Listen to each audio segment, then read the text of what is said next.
Hi guys, my name is Cherita. I'm the most positive person you'll ever meet. I guarantee it. And it's bubbly, bubbly, bubbly, bubbly.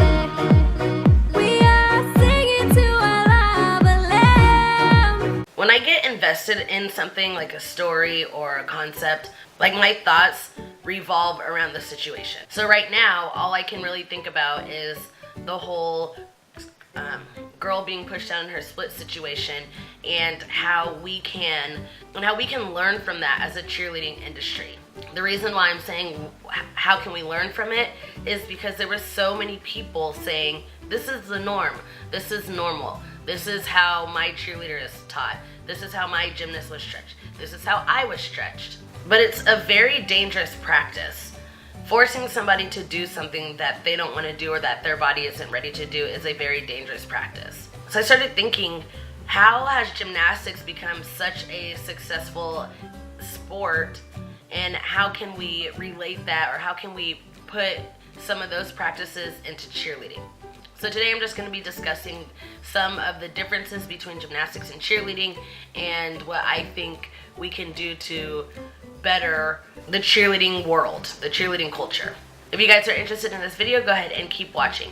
Before I get started, make sure you click subscribe for new videos every single week. This month I'm doing content every single day. Also, do not forget to link up with me on social media. All of that information will be down in the description box. So let's get started. So I am active in both the gymnastics world and the cheerleading world. I was a gymnast for 12 years. I was a level 9 competitive gymnast, and then I went into the all-star cheerleading world, the college cheerleading world, the youth cheerleading world. I like to understand all the ins and outs of my sport. Like, it's a passion for me. It's not just something I like to do or I like to watch. I like to know as much as I can about things I'm passionate about. So when I started getting more into the judging and understanding the rules about cheerleading, of course there's a lot of other things that I thought should go along with it, such as how do we deem a level 1 athlete from a level 6 athlete? Because in gymnastics, as you know, you start competing. I know nowadays they can compete as a level 2 gymnast, but I think they have to compete at least level 3. I know for a fact they have to compete level 4. I think there's an age thing between level 3 and level 4. You can't just walk into a gym and be like, hey, I want to be a level 7 gymnast. That's not how it works. In gymnastics, you have to go through all of the basics. You have to make sure that you have a solid handstand to move on to a cartwheel, to move on to a back walkover, to move on to a front walkover. And then the same thing goes for bars. You have to be able to do a pullover, a back hip circle, a kip. Same with beam, fall. Everything is about progression. You cannot just walk into the gym one day and be like, I want to compete level 7, which is doing layouts on the floor or back handsprings on the beam. Nope, sorry, you have to start from the beginning. And in cheerleading, we lack that. And we walk into the gym and we're like, I want to be a level 4 athlete, but I've never competed level 1. I may be a strong base, but I'm not an amazing tumbler. Or I might be a great tumbler, but I'm not a good flyer. And I feel like in order to be a great athlete, you need to be good all around. Now, yes, you might be stronger in one area than another area, but you're only as strong as your weakest link. I know that's cliche, but that's how it is. Hey, we just got here. Here, we brought you some Sprite. Thank you. Come on, Mika.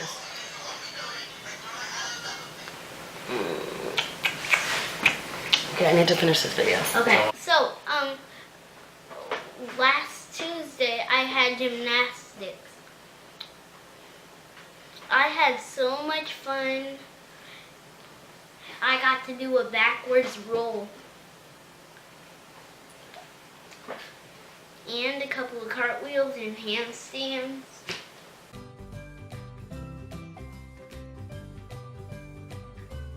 You can have level 4 tumbling but be a level 1 flyer, or have jumps equivalent to a beginner. But that doesn't mean that you should automatically be a level 4 athlete. I feel like there needs to be some sort of way to track skills, just like in gymnastics, so that we have stronger and safer athletes. I feel like USAG, which is equivalent to USASF, has better control over their sport. They run their sport. They don't allow the parents to run the sport. In gymnastics, they have this website. It's called meetscoresonline.com, and the athlete competes, they get their score, and it's recorded, and that's really the end of it. There's no there's no coaches going back trying to fight their scores. I mean, yes, it does happen every once in a while, but it's nothing compared to what cheerleading is. You get your score, boom, that's it. You have to have a high enough score to qualify for state. You have to, get this amount of score to qualify for regionals, to qualify for westerns and all that other stuff. It's not just, okay, well, we have 10 subpar athletes and the top 5 get to make it to state. No, you have your top athletes based on their scores that are making it to state and regionals and so on and so forth. One other thing that I've seen in the gymnastics world is they have this website.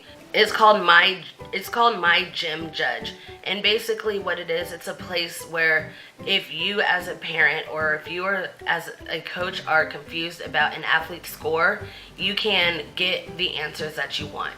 And I think that's an awesome tool. That way you're not confused. Gymnastics is very transparent to not just their athletes, but to anybody that is a fan or who is interested in the sport. And I've said it multiple times that cheerleading needs to be more transparent. And right now, cheerleading is like gymnastics was back in the 70s. They didn't have a lot of knowledge or a lot of research. It was very popular, but the mistakes, I guess, that were made back in the day in gymnastics are no longer happening now. Gymnastics has evolved and is forever evolving. I feel like in cheerleading we're kind of stuck. And for example, when I was competing back in like 18 BC, I used to vault on a horse. Now we're vaulting on tables. It's so much safer and is like it reduces injury. I would have loved to been able to compete on a table, but you learn from your mistakes, you move on. So I just think something needs to be done so that cheerleading isn't always in the news for negative reasons. That's all. This literally made national news and I still cannot get over that. So let me know what you guys think about this whole situation. Let me know what you guys think about trying to make cheerleading more like gymnastics in the sense as it's safer and it's not parent driven. If you enjoyed this video, make sure you give it a thumbs up and do not forget to share it with everybody. Thank you so much for watching. Have a positive and love-filled day. Bye.